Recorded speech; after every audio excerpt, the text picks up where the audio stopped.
Bom, esse é um seminário sobre automorfismos livres de pontos fixos, como parte de uma atividade avaliativa da matéria Teoria de Grupos Finitos 2.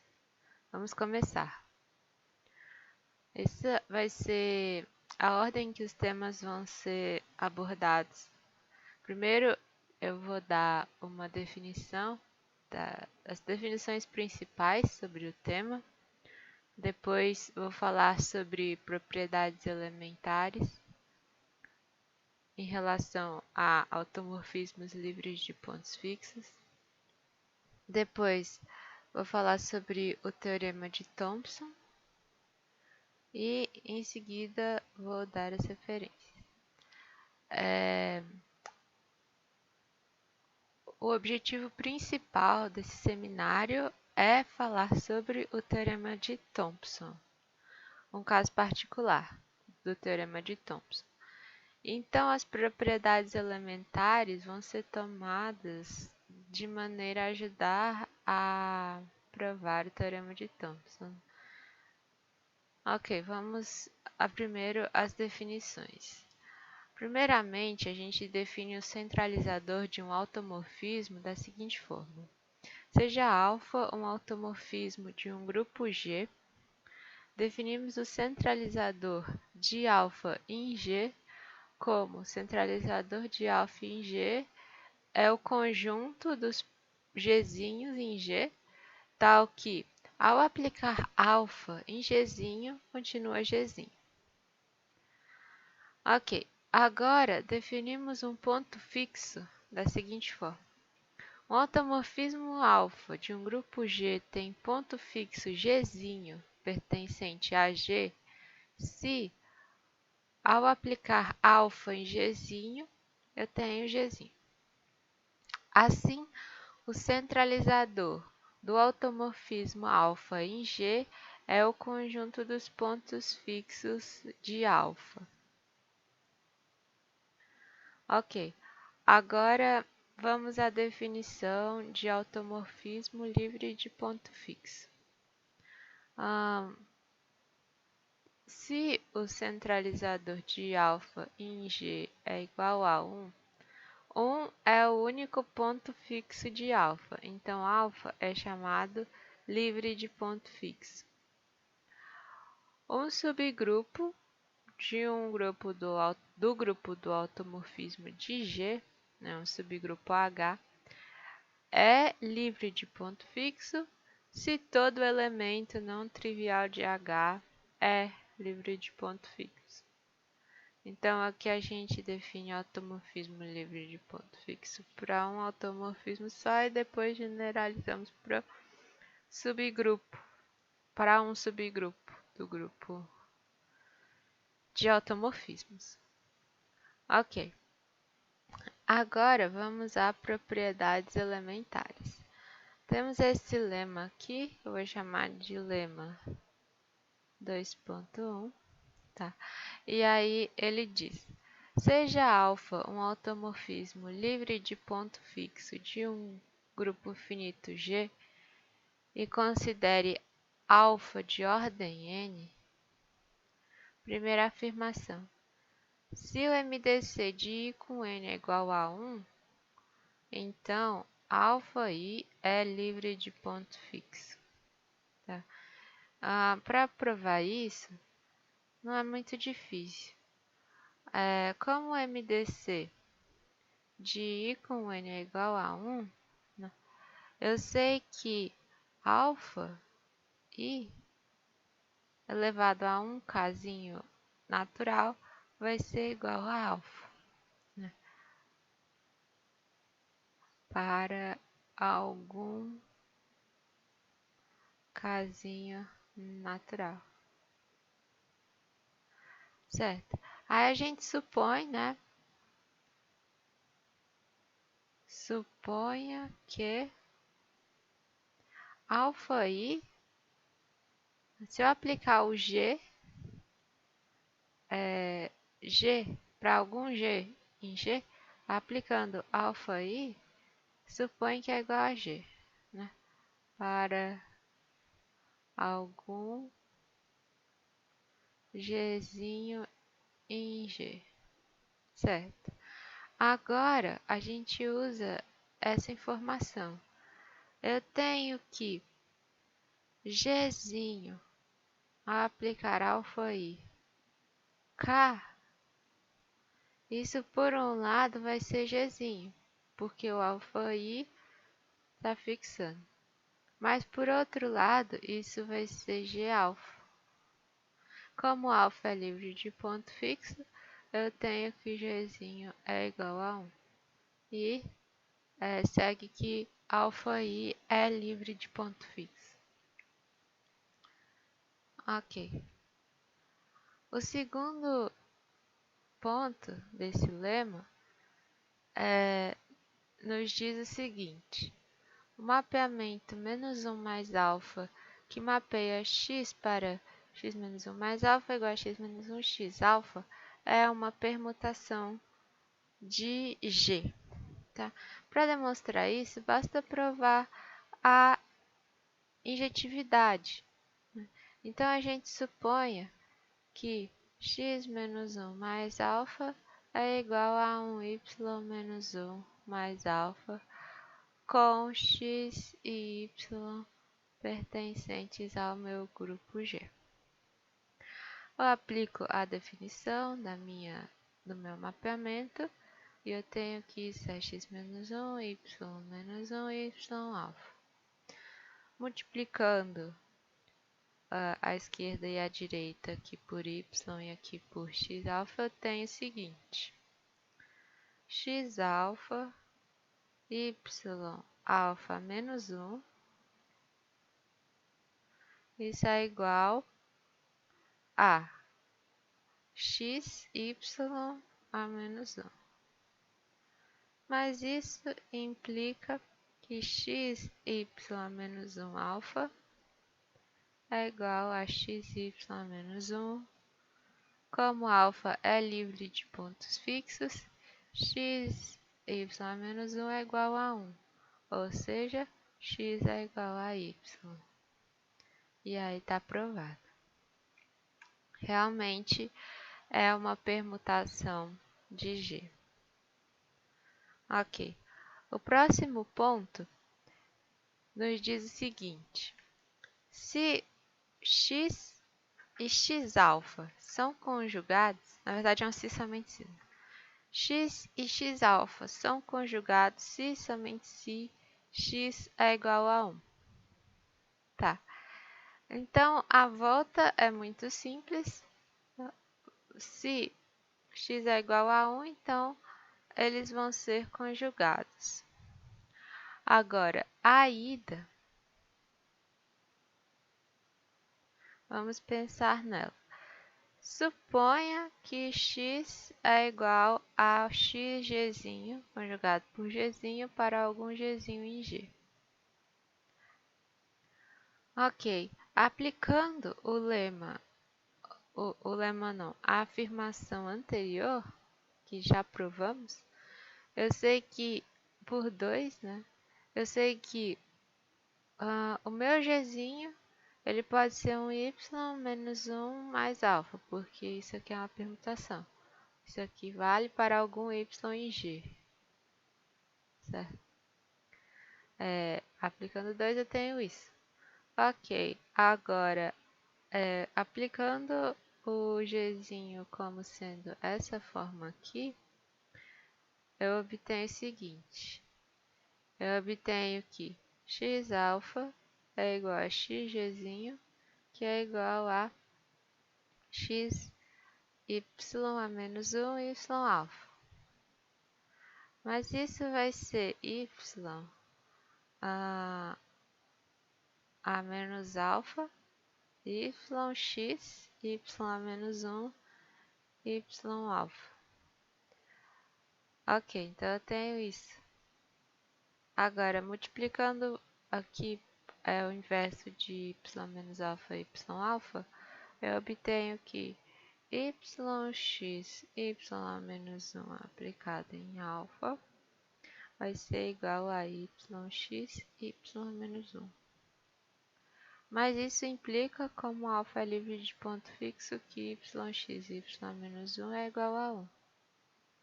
E isso implica que x é igual a 1. E está provado. Tá? Então,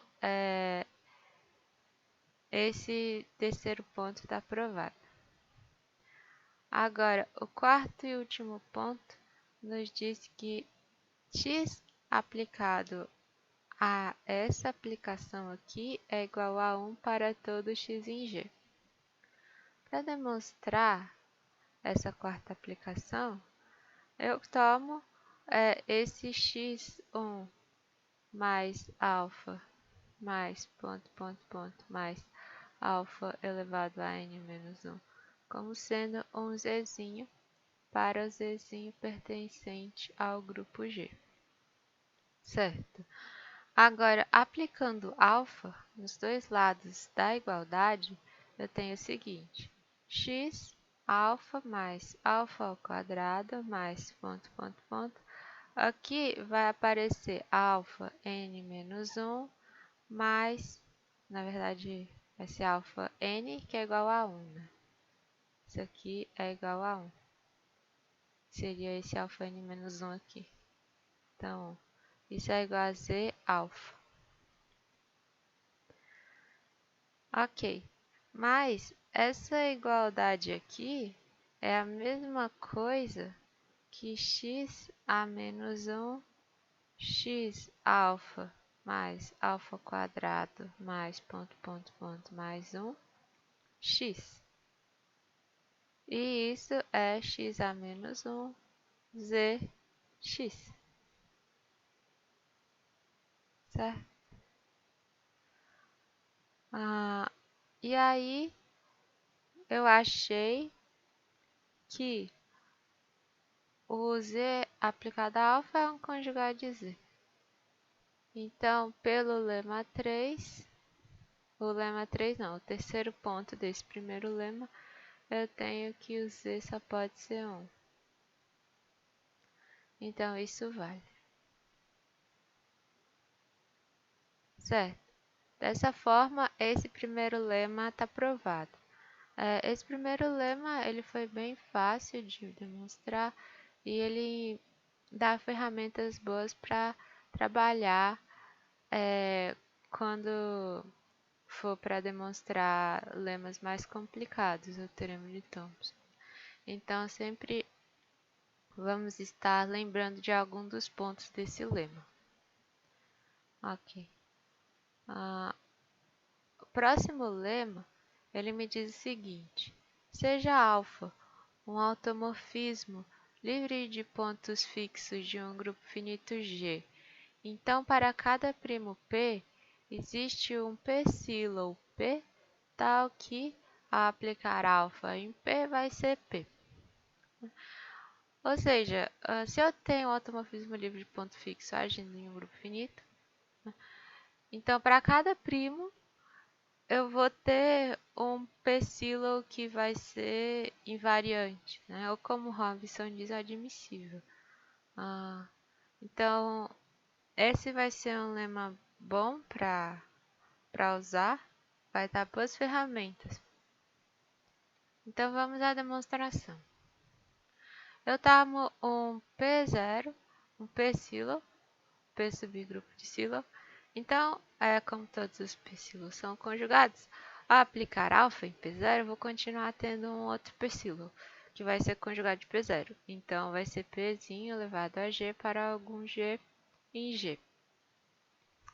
Agora, a gente pode aplicar o lema anterior, em específico a afirmação que diz que o menos 1 mais alfa é uma permutação, e falar que G vai ser H menos 1 mais alfa para algum Hzinho em G. E aí eu tomo o P como sendo P0 conjugado por H menos 1. Aí a gente vai provar que vale isso para esse P, né? Vale essa igualdade, certo? Temos isso. P alfa vai ser P0H menos 1 alfa, que vai ser P0H menos 1 alfa. Mas isso também pode ser escrito dessa forma: P0 alfa, H menos 1 alfa. Dessa definição, eu obtenho que H menos 1 alfa é G menos 1 H menos 1. E aí, aplicando, eu obtenho que P0 é igual a H menos 1, que é o P0. Na verdade, é o P, né, da nossa definição anterior. Então, eu achei um possível que vai ser invariante. E assim termina a demonstração desse lema. Ok. Próximo lema, ele fala que se eu tenho um grupo finito, né, com automorfismo livre de ponto fixo, para cada subgrupo normal que for invariante pelo automorfismo, o grupo quociente vai ter um automorfismo livre de ponto fixo. Esse automorfismo vai ser exatamente o automorfismo induzido, né, no grupo quociente. Ok, vamos demonstrar esse lema. Então, eu vou supor que para algum gzinho em G, eu tenho que gzinho n φ barra vai ser igual a gzinho φ n é igual a gzinho n. Eu suponho que o automorfismo canônico induzido no grupo quociente deixa um ponto fixo, no caso, esse gzinho. Suponha que eu tenho um ponto fixo Gzinho e vamos provar que o Gzinho tem que ser a identidade. No caso do grupo quociente, tem que ser o grupo N. Ok. Aqui eu multipliquei a inversa do Gzinho aqui, eu obtive que Gzinho a menos 1, Gzinho φ pertence a N. Como φ é livre de ponto fixo, pelo lema 2.1, esse 2.1 foi o primeiro lema que a gente viu das 4 afirmações. Existe nzinho em n, tal que g a menos 1 gφ é igual a n menos 1 nφ. Isso aqui eu usei que menos 1 mais φ é uma permutação do grupo G. Então, de fato, existe esse elemento n. Agora, g n menos 1 φ é igual a g n menos 1. Aqui eu operei com o n φ para cá e o g para cá e obtive isso. Dessa forma, esse é um ponto fixo de φ. Como φ não é a identidade, só nos resta que isso aqui é igual a 1. Mas se isso é igual a 1, g é igual a n. Então, esse elemento aqui vai ser um nzinho, pertencente a n. Ou seja, vai ser n. Né? Então, φ é livre de pontos fixos no quociente, porque eu supus que tinha um ponto fixo e provei que o ponto fixo tem que ser a identidade. Então, de fato, o automorfismo livre de ponto fixo induz um automorfismo livre de ponto fixo no grupo quociente, uma vez que o subgrupo que eu estou cortando é invariante. Certo. Agora já vimos algumas propriedades, vamos a um exemplo. Eu vou dar um exemplo de um grupo que admite um automorfismo livre de ponto fixo de ordem 3, uma ordem prima. Vamos lá. Primeiramente, considere f como sendo z por 7z, que é esse grupo aqui, visto como corpo finito com 7 elementos. Vamos tomar o grupo das matrizes unitriangulares sobre o corpo F, 3 por 3. Cada elemento eu vou denotá-lo como sendo esse mzinho ABC, tal que ele representa isso, com ABC pertencente ao F. Eu afirmo que ele admite um automorfismo livre de ponto fixo de ordem 3. Tá, eu vou dar a cara desse automorfismo para a gente poder trabalhar. Então, eu posso considerar o seguinte mapeamento. Eu vou chamar de lambda sub f para algum fzinho, né? Fzinho em f. eu vou chamar esse mapeamento que vai desse grupo para esse grupo. Ele pega um mzinho x, y, z e ele leva em mzinho f de x, f de y, f2 de z. Vou considerar esse mapeamento. Agora, tomando f como sendo vendo f como... Esse é o grupo f, né? Aí, se eu pegar o grupo multiplicativo do 7z, eu tomar um elemento de ordem 3, por exemplo, 2, eu vou ter que esse automorfismo, esse mapeamento aqui, me dá um automorfismo de ordem 3. Então, tomando f igual a 2, barra, né, nós temos que f sigma 2 é um automorfismo livre de ponto fixo. Vamos provar isso. Ok, então, sigma 2 barra é livre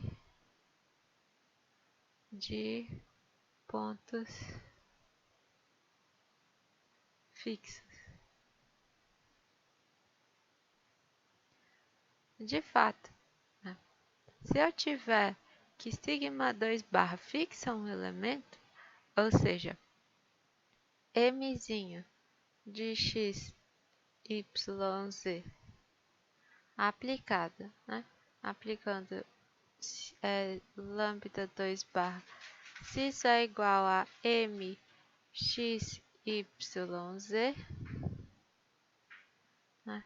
Por um lado, eu posso aplicar a definição do sigma 2, do lambda 2 barra, e aqui vai ficar m2 barra x, 2 barra y, 4 barra z. Isso vai igual. Mas isso aqui ocorre, isso é a matriz, isso é a matriz, eles são iguais se cada entrada for igual. Então, eu vou ter que 2 barra x é igual a x, 2 barra y é igual a y, 4 barra z é igual a z. Então, mas isso só vai ocorrer se o x for igual ao y, que for igual a z, todos são zero. Então, a matriz vai ser a matriz identidade. Logo, ele é livre de pontos fixos. Ele tem ordem 3. Para ver isso, basta multiplicar 3 vezes a imagem e vai ver que vai dar na identidade. Mas eu não vou fazer isso porque é só uma conta básica. Então, a gente deu a cara de um automorfismo livre de ponto fixo de ordem 3 para esse grupo, né? E vou ressaltar alguns pontos importantes sobre o grupo, o T37. Vale ressaltar que esse grupo é um P-grupo. Ele é um 7-grupo. É nilpotente. É nilpotente. Ele não é abeliano, o grupo, né? Não é abeliano, basta pegar duas matrizes aqui boas, multiplicar e ver que não vale a comutatividade. Mas ele é nilpotente porque ele é um P-grupo. Então, eu achei aqui um grupo que admite um automorfismo livre de ponto fixo de ordem 3, que é nilpotente. Tá? O teorema de Thomson, ele nos diz que todo grupo que admite um automorfismo livre de ponto fixo de ordem 3 vai ser nilpotente. De ordem prima, na verdade. no livro do Gorenstein, ele dá uma demonstração para grupos que admitem automorfismos livres de ponto fixo de ordem 2, eles necessariamente vão ser abelianos. Os grupos de automorfismo livre de ponto fixo de ordem 3 vão necessariamente ser nilpotentes. Ele dá essas duas demonstrações sem usar o teorema de Thomson, que são demonstrações curtas e interessantes. Mas eu só comentei, não vamos mostrar, não vamos demonstrar. Agora, para o nosso próximo exemplo, eu vou dar um grupo que admite um automorfismo livre de ponto fixo de ordem 4, né? Um número não primo, número composto. Qual seria o automorfismo? Bom, eu vou dar a cara aqui do automorfismo. Ele vai ser dessa forma. Ele vai pegar um x. Na verdade, primeiro vamos falar do grupo, né? O grupo tem ordem 7 ao quadrado vezes 3, onde ele tem a seguinte apresentação. x1 ele é gerado por x1, x2, y, tal que x1 à sétima é igual a x2 à sétima, que é igual a y3 ao cubo, que é igual a 1. Né? E x1 vezes x2 é igual a x2 vezes x1, eles comutam. x1 conjugado por y é x1 ao quadrado, x2 conjugado por y é x2 à quarta. Esse exemplo foi tirado do livro do Gorenstein também.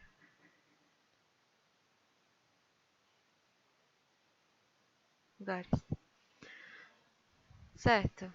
O automorfismo, ele vai ser o φ, né? O automorfismo φ, ele vai pegar um x1, x2, y e jk, e ele vai mapear x1, x2, y em menos j e menos k.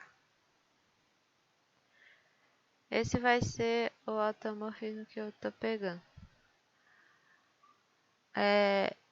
Eu vou provar que ele é livre de pontos fixos. Né? Φ é livre, é um automorfismo, tá?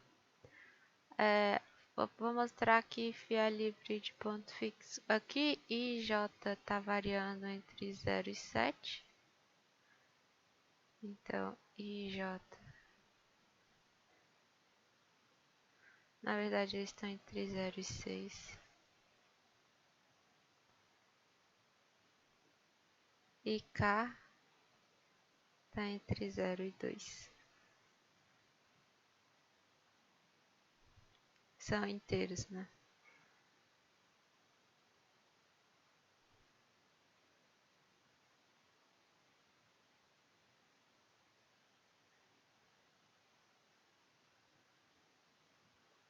Certo. Vamos provar que isso é livre de ponto fixo. Φ é livre de pontos fixos.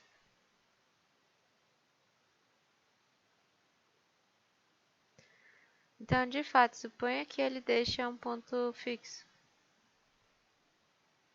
Φ de x1, x2, z é y, no caso que eu estou chamando, né?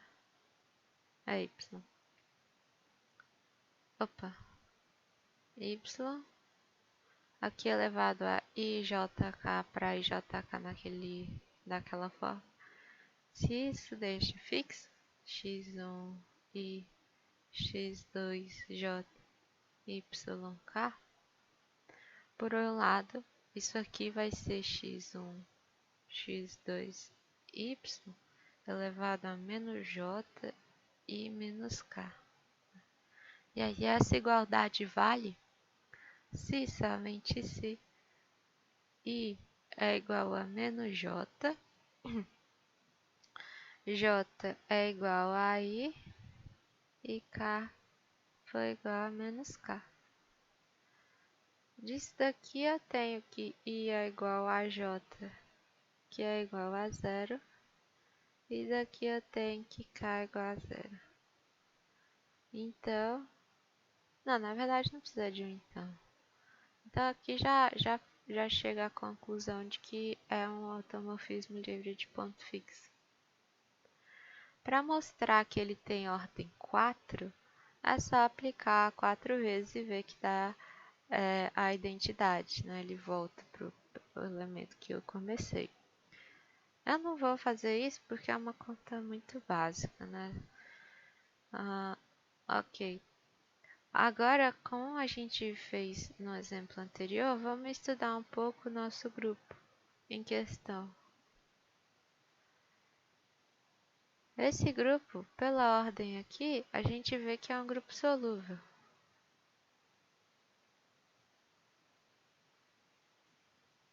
G é solúvel.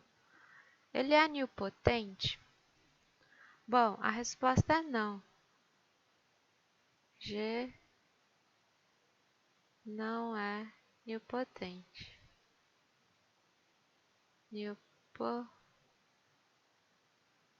Nilpotente. Por quê? Bom, basta olhar o 3-silo aqui. O 3 subgrupo de silo gerado por Y e ver que ele não é um subgrupo normal. A conta é fácil, né? Basta pegar esse y conjugar por exemplo, x1 e ver que não cai no gerado por y. Y conjugado por x1 vai ser xa menos 1y, x1, ok? Agora eu tenho isso daqui, essa igualdade aqui ela vai me ajudar, mas para isso eu preciso multiplicar por y a menos 1, x1 a menos 1, y, x1. Isso aqui, né, essa parte aqui vai ser y, aí vai ser isso daqui a menos 1. Então, x1 ao quadrado a menos 1 é x1. x1 tem a ordem 7. Então, x1 ao quadrado a menos 1 vai ser 5. Então, isso é x, x1 à quinta, x1. Então, isso é y, x1 à sexta, que não pertence ao gerado por y, que é um psilo, né? Então, gerado por y é um psilo, é um 3-silo de G, e gerado por y não é normal em G. Isso aqui não é normal, estou falando que ele não é normal, logo ele não é nilpotente. Ok. Com esse exemplo, a gente tem o seguinte teorema. Ele diz que existem grupos solúveis não nilpotentes admitindo automorfismos livres de pontos fixos de ordem composta. Ok. Agora, esse aqui eu vou falar sobre o teorema de Thomson. Eu já falei o que o teorema de Thomson diz, mas vamos ler aqui. Então, seja G um grupo finito e seja P um primo. Se G tem um automorfismo livre de ponto fixo alfa de ordem P, então G é nilpotente. Esse é o teorema de Thomson. Para demonstrar o teorema de Thomson, precisaremos do seguinte lema. Esse vai ser o lema. Seja H um grupo de automorfismo de um grupo abeliano finito A, suponha que H é o produto semidireto gerado por sigma semidireto M, onde... Vixe, só um minuto. Aqui o o semidireto ficou errado. Ele é assim, tá? Onde sigma beta é livre de ponto fixo de ordem prima P para todo beta em M. Suponha que também a ordem de M e a ordem de A são coprimas. Então M é igual a 1. Aqui o que eu quis dizer é que isso é sigma semidireto M. Ok. Então vamos à demonstração. Vixe, vai ficar toda vez. Demonstração. Seja A em A e beta em M. Aí, sigma beta é livre de ponto fixo de ordem P pela hipótese. Pelo lema 2.1, foi o primeiro lema que a gente viu, a gente tem que A aplicado a esse mapeamento é igual a 1. Para qualquer A, no caso. E para todo beta.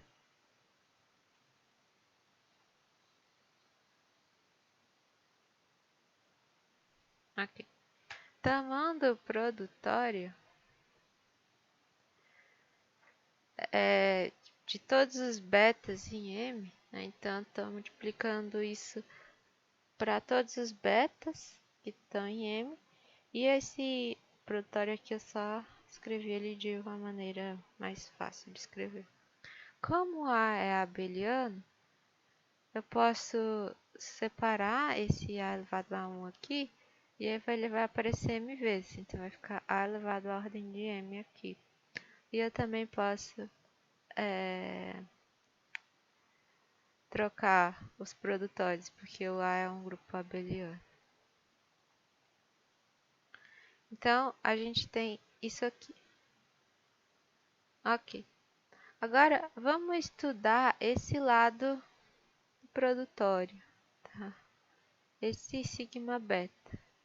Então, dado um I fixo, entre 1 e P-1, afirmamos que os elementos sigma beta elevado a I são todos diferentes para todo beta em M.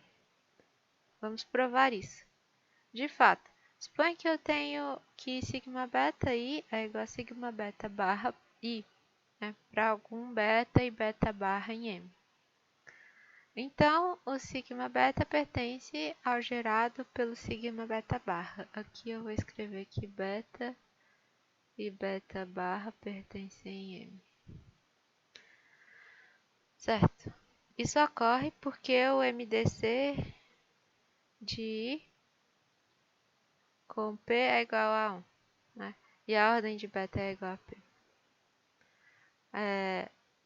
Certo. Assim, o sigma beta vai ser sigma beta barra elevado a 1j para algum j entre 1 e P. Certo. Agora a gente vai mostrar que j tem que ser 1. O elemento sigma beta em G cortado por M tem ordem P. Então, sigma beta igual a sigma beta barra j implica que o sigma M vai ser sigma MJ.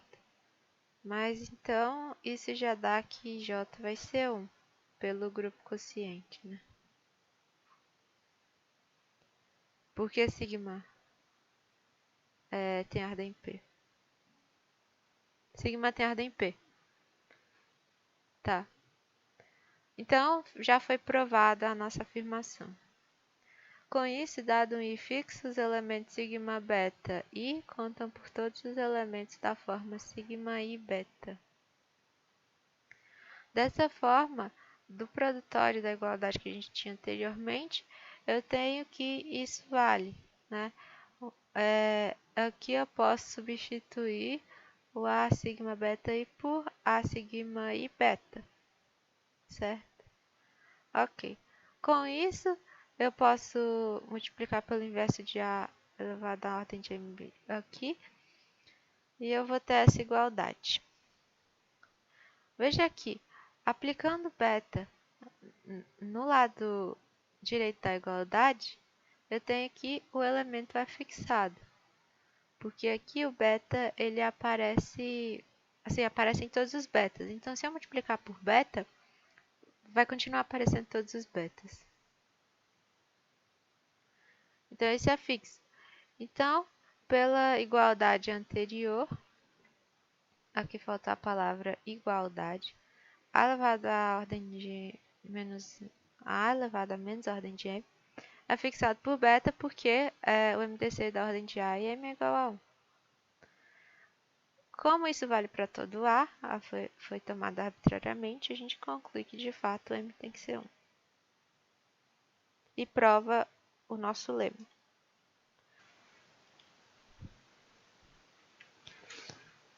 Certo, agora vamos ao teorema de Thomson.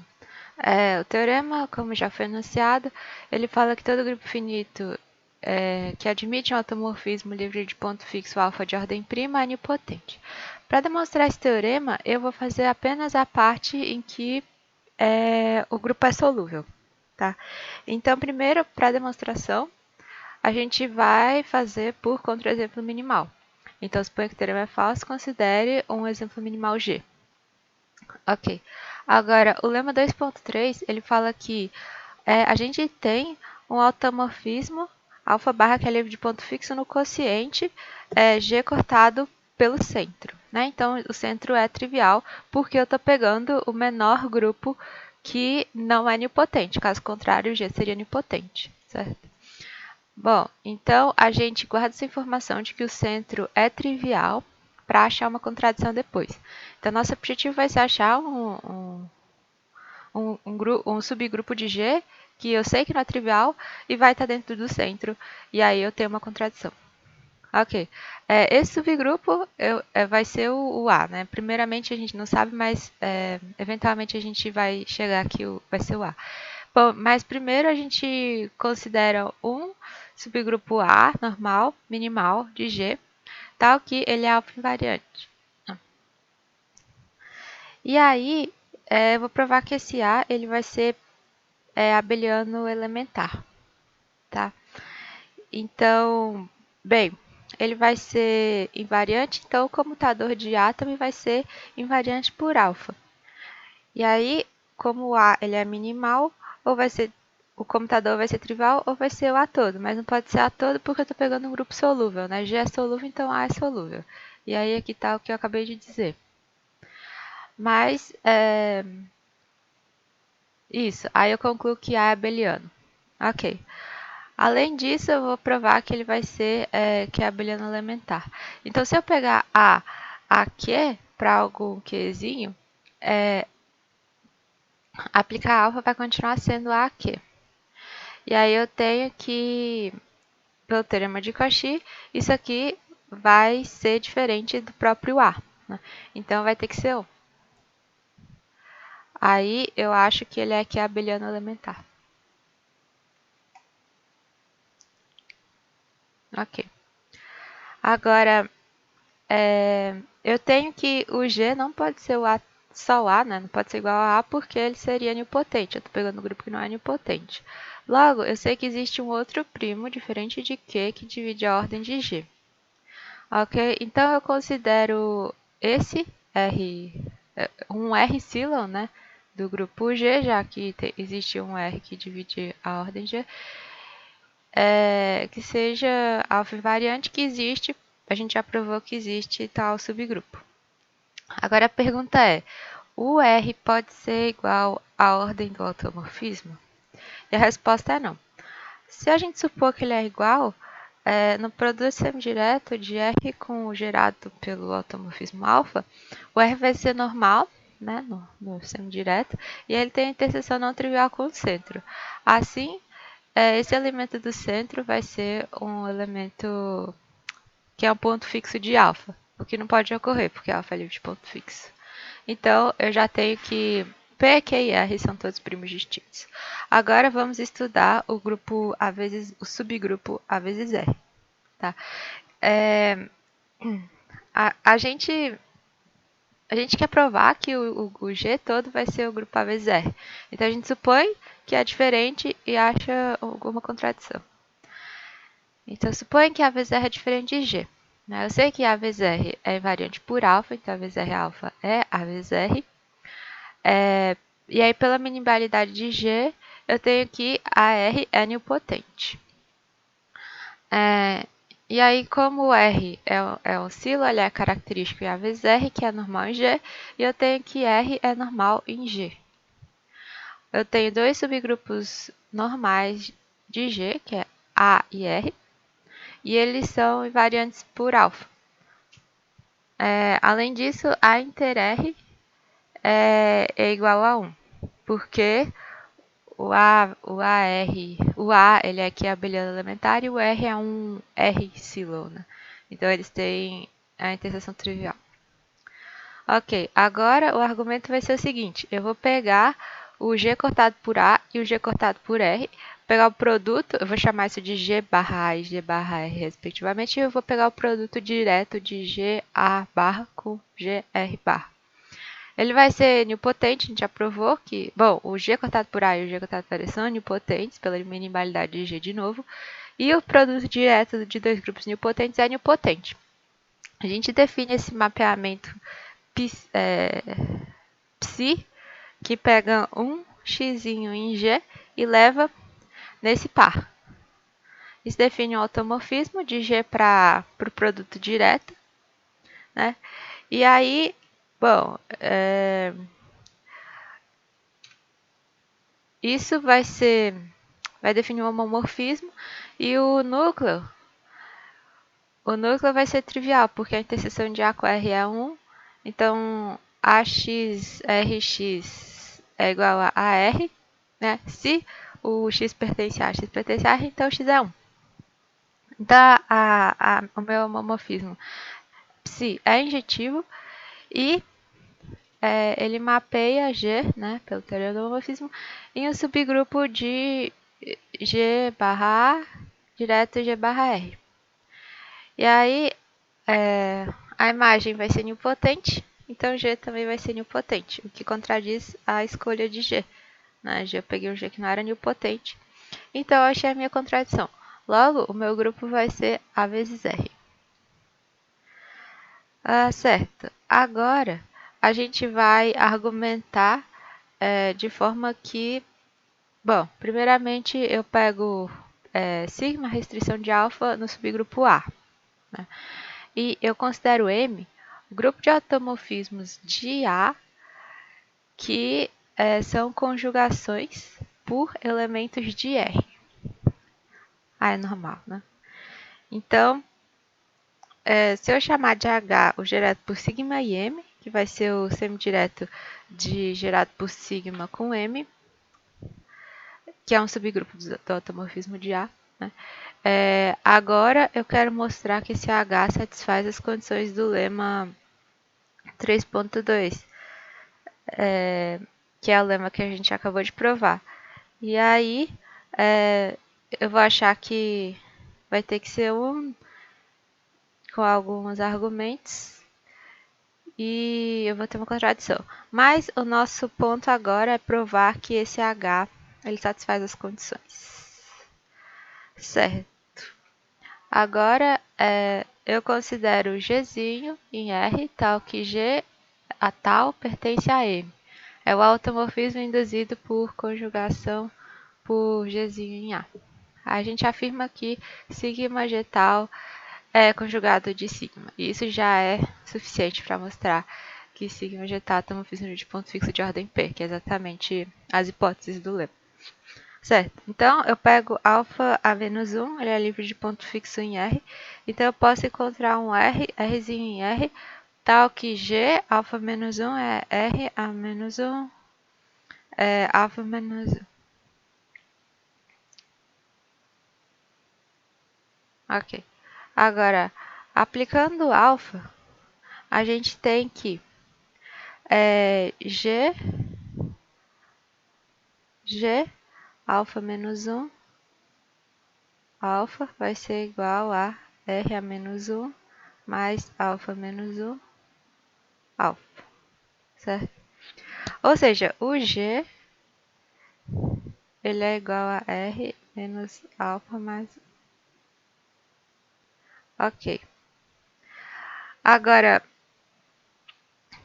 o automorfismo R tal menos 1 sigma R tal, ele vai mapeia A, né? Um Azinho de A em... Então, o A R tal menos 1 sigma R tal, isso vai para R A menos 1, RA menos 1, sigma R. Isso eu vou chamar de B. Tá? Agora, RA menos menos 1, sigma é igual a RA menos 1, alfa, que é igual a R alfa a RA menos alfa. Tá? Tal que o B igual a RA menos 1 mais alfa a sigma R menos alfa mais 1, que é igual a G menos 1 a sigma G, certo? Então, R tal a menos 1, sigma R tal, é igual a sigma G tal, como queríamos, né? Porque a gente queria achar que ele era um conjugado, então a gente achou que é um conjugado, certo? Aqui eu já escrevi, né? Como queríamos. Agora, aplicando o lema 3.2, e a gente mostra que o m é igual a 1. Ou seja, comutador de A com R é igual a 1. Né? E como G é A vezes R, o A está no centro de G. O que é uma contradição, porque a gente já provou que o centro é trivial. E aí a gente já provou o que queríamos. O teorema de Thomson fica provado para o caso solúvel. Para o caso não solúvel, a gente argumenta para mostrar, para achar uma contradição, ou seja, só existe o caso solúvel, né? O caso não solúvel não existe, mas esse argumento não vai ser provado nesse seminário, ok? Então, com isso, nós finalizamos. Aqui estão as referências.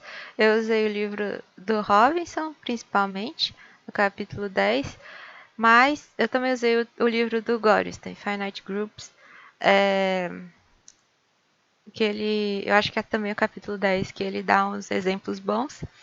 E ele fala coisas interessantes também, tem informações interessantes. Então é isso.